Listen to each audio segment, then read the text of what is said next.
Alright, so in this video today, I'm going to be giving my thoughts on the Orlando Magic after their first 10 NBA games. Now, little bit of a disclaimer, if you hear any loud bangs outside, it's because there are fireworks / bonfires going on. So yeah, but please guys, share the video, subscribe, like, share it to your people, your friends. It will help me out a ton. But without further ado, let's jump right into this video. So as per usual, I've got some notes and slides here, but we're going to dive over to like the more of the basic stats first. So you've got someone like Paolo, who's leading the team in points per game, well not that, points per game. Wendell leading the team in rebounds per game, Franz in assists and steals per game, and Bobo in blocks. Now, one thing I want to look at here is the point spread out, and I feel like the point production is very spread out with this team, as you've got Paolo, Franz, Wendell, Cole Anthony, Jalen Suggs, who can all go for 20 on any given night. And I understand Cole and Jalen Suggs haven't played that much, but I'm definitely certain this team can compete for a playing team if everyone's healthy, because a playing position if everyone's healthy, as people like Markel haven't been fully healthy, Cole Anthony hasn't. So I genuinely feel like a lot of the quote-unquote issues that I'm going to state in this with this team are because you have guys missing that can genuinely fill those holes. But let's get right into the slides I make. And should we start with the negatives or positives? Let's start with the positives, because I do like this team. So positive wise, I feel like they've been a very, very good rebounding team, and they rank second in putback points per game and rank first in putback field goal percentage. Now, most of this, let's be serious, is because of Bobo. Like, let's be serious, this guy will miss a layup, grab the board and dunk it right down. But the point I'm trying to make is this is something that's very good, because second chance opportunities are very important in today's NBA. And it also ranks second in post-up points per possession, which is thanks to my friend Paolo Banchero. But that could be even higher, as well as post-up field goal percentage at 58%. That could be higher if the team could throw an entry pass, because Paolo, when he gets the ball down low, the drop step inside, he gets open a lot of the time. But the point is that he doesn't get enough post-up opportunities because his point guards can't throw entry passes. Hence why a lot of his buckets he has to create himself, which is fine because he has the ability to. But when someone like Markel Fultz is back, I'm sure that number will even go higher. Now, they also rank second in total screen assists with 102, and I'm very happy with this because Golden State are first, and we know that Golden State set an F ton of screens for Steph Curry and Klay Thompson, and they're first with like 114. So the fact that they're second with 102 says a lot, because there are a lot of other perimeter orientated teams, which the Magic aren't, that set a lot of picks to get their guys open. So the fact that they're setting pick and rolls, and they're setting picks, which I'm sure lead into pick and roll situations, pick and pop situations, and just screens in general to get guys open, definitely shows that Jamal Mosley has an identity on the offensive end, and he's trying to get his guys opens in a variety of ways. Guys opens, you know what I'm trying to say, it's been a long day.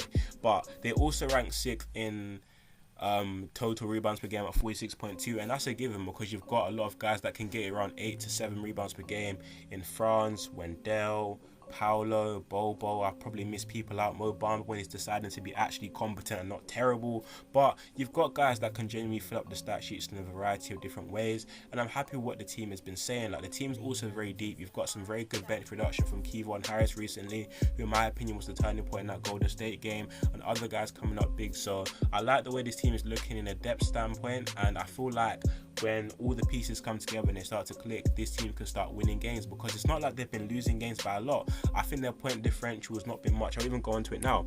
Like, I believe it's here. If you go all the way to their points per game, they're around 110 total points per game, and if you go on their opponent's total points per game, that's 114. So on average, when they do lose, they're only losing by 4 points. So that's because their point margin has been very, very close, and they've been in literally every single game they played. Granted, Markel, Cole haven't been playing every game. This is a very impressive stat. Now, I also like the amount of production you're getting from your starters, because you're getting 80 a game, which is basically around what the other teams you've been playing has been giving you. But the issue is that they've been giving you more bench points. You're only getting 29.4, and I did rant and rave about how deep this team can be, but granted, you've got guys missing. When everyone's together, this team will definitely look very deep and will be a very, very tough team to beat on a daily basis, you feel what I'm trying to say. But on to the negatives. Who likes the negatives? I don't think anyone really does. So they rank 4th to last in the opposition points of turnovers. Now, one thing that really irks me with this team is they turn the ball over a lot. Was it against OKC where they had like 28 total turnovers, something ridiculous like that? Now, I'm pretty sure that we understand because of Markel Fultz not being here, someone like Franz and Paolo have to initiate the offense, and at times it looks very ugly because these guys aren't natural point guards, but that could also be a message for Jamal Mosley to get, or the front office to get an actual backup point guard that can facilitate, but that's neither here or there. The team is starting to get better and adjusting without their natural point guard, because I'm pretty sure during camp, before Markel got injured, a lot of the sets they were running were with Markel running the offense, so it's going to be an adjustment period, and it's not something I'm going to be too concerned about. If this number persists when Markel comes back, okay, we're going to revisit this and maybe look at it another way, but as of now, I'm not really concerned with the turnovers, but it's the point of turnovers. I don't think guys are recovering in transition a lot, and they literally rank third last in points of turnovers as well, which is just ridiculous because, oh, that's a completely separate thing, sorry, my bad guys. So staying on this point here, 20.8 in points of turnovers is poor. Opposition points of turnovers is poor because they're not really recovering back in transition a lot, and I feel like teams are beating them in transition half of the time because of their turnovers. Now, another thing which is annoying me is they rank third last in their own points of turnovers. Now, they get very minimal turnover opposition. Oh my god, transition opportunities of turnovers, but they're not really converting them at a high rate, and it's something that can happen. I'm not really too fussed about this, but it'll be nice if this number could go up and they're not third last and they're around middle of the pack. My bad for my stutter in there, kind of got my words mixed up. Now, they also rank dead last in fast break points. Yes, this team, as of recently, they've been better, especially against Golden State. They had quite a few fast break points, but as a whole, not really many stops have led to fast break opportunities, which is very poor, but hey.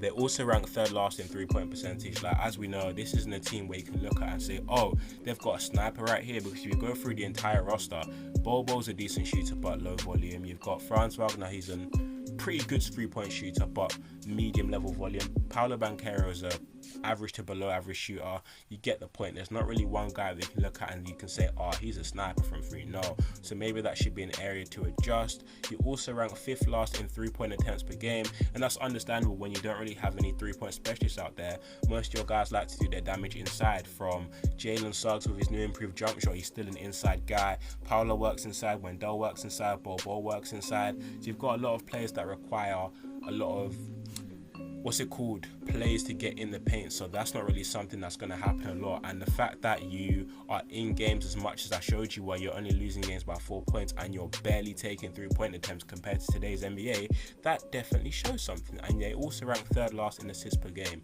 Now, is that something I'm totally concerned about? No, because their primary facilitator's not here. That's understandable. The ball's not going to be moving as much when you've got 6'10" Franz Wagner trying to run the offense all the time, or Paolo, even Bobo sometimes, which is insane. But the point I'm trying to make is, some of these things here will definitely just be eradicated when someone like Markel and Cole Anthony comes back, because they're their two ball handlers. You've got Markel as the primary, Cole Anthony is the tertiary. So when they come back, I'm sure a lot of these problems will be eliminated and will improve. Now, I don't know why I've started so much in this video, but like I said, it's been a long day and I'm trying to push out some content for you guys here.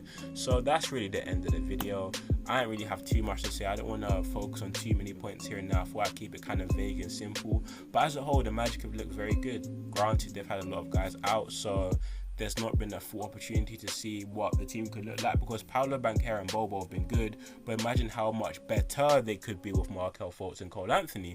Or will their production drop? I don't think so, but either way, both could happen. I'll be interested to see what would happen with this team at full strength.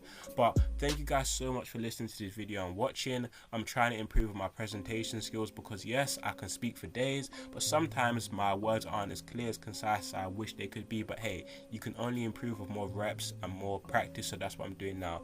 Thank you guys for watching and listening to this video. Please give me suggestions of what you want to hear in the comment section down below.